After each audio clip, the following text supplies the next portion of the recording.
Welcome back to Wojo's here in Ortonville. I'm George, and I'm standing here in our retail pavilion area out in the nursery, tree and shrub area, and I have in front of me a sampling of hydrangeas.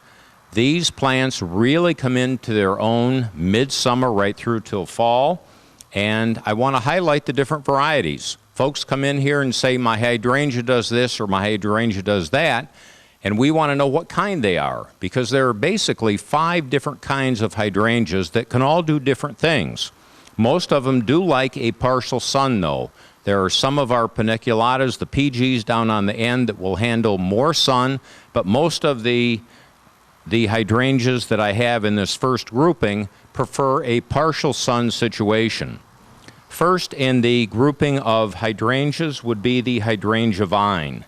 This will grow and actually attach itself to the side of a building. It has little suction cups on it, and it will line that plant with beautiful, beautiful white flowers. So we have the first type of hydrangea being the hydrangea vine.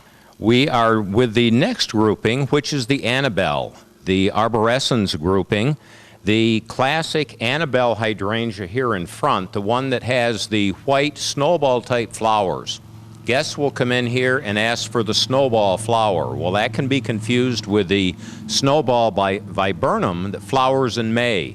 But if you want that summertime snowball plant, that is the Annabelle hydrangea, and that would be this grouping right here in front. A new improved Annabelle variety is one called Incredible.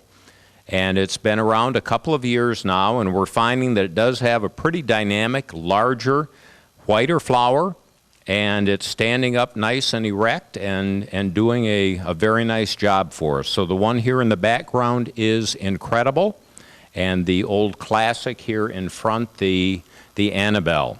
I want to come over here to the side and show you a new plant within the Endless Summer series. This is called Bella Anna. This is intended to be within the Annabelle grouping, and what makes this so exciting is the pink flower. These are young plants just starting out. We've cut them back and they've reflowered, so we're able to see some of the pink. So that would be our grouping here for the Annabelles or the arborescens. The next grouping, and looking at the leaf, it gives us a clue as to what this one is called. This is the oak leaf hydrangea. It will have, coming off of each of the stems, a beautiful white cone-shaped flower. What makes this exciting is the fall color. These leaves turn a beautiful scarlet red. Very, very dynamic in the garden. So that would be the oak leaf hydrangea. I talked about the Endless Summer series. These were plants that were developed to give you reliable flowering.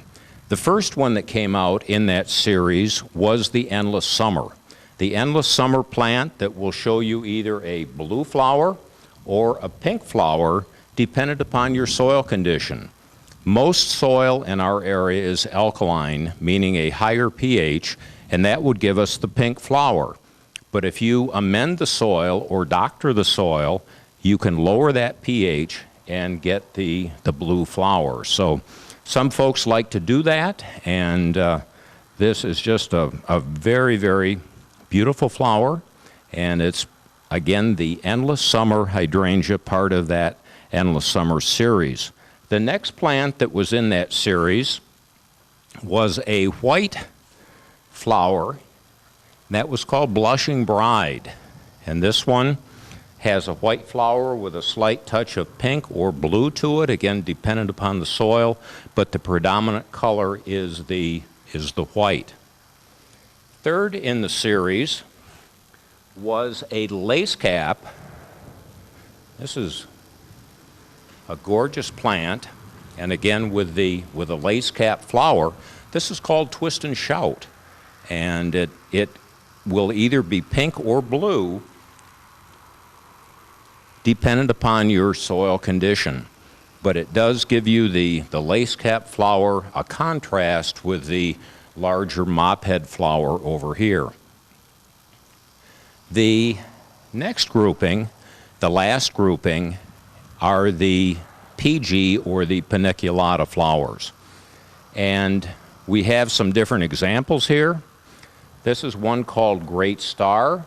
It has kind of an open panicle flower, a little bit like the variety that was known as the Swan, but a very, very beautiful flower.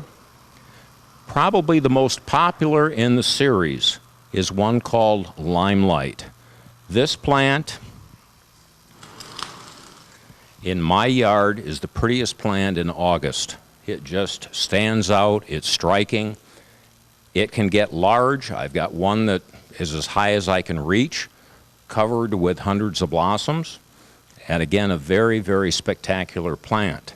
It also comes in a tree form, and we have several tree forms of the PG or the paniculata groups. We have the Limelight, we have the Quickfire, we have Pink Diamond, we have one called Snow Mountain, we have one of the classic unique and tardiva varieties. So several varieties of the PGs can be found in the tree form also. Some folks didn't like the size or having to prune the Limelight. And what we have now is a plant that has been out for a couple of years. This is our first year experiencing it. It's one called Little Lime, where the Limelight, this plant here, can grow 6 to 8 feet tall.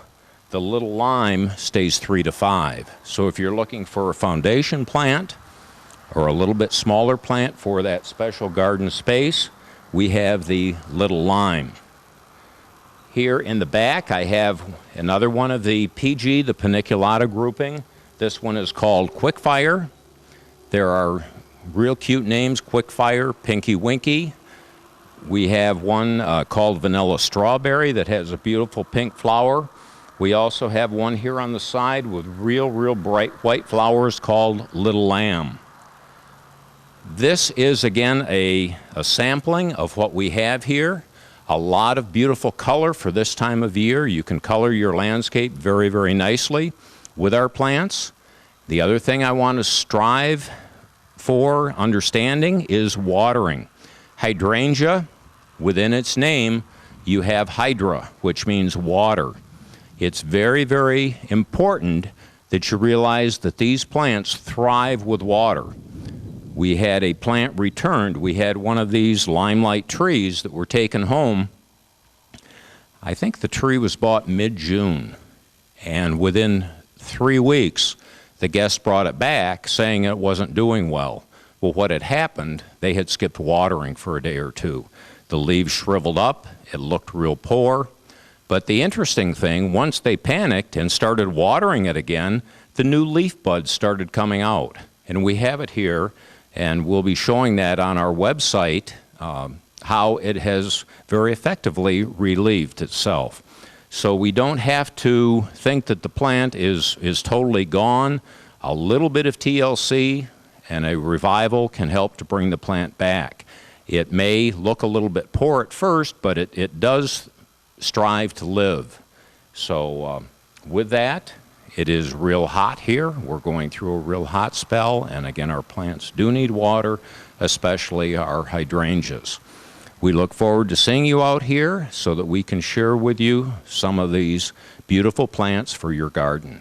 See you next time. Thank you.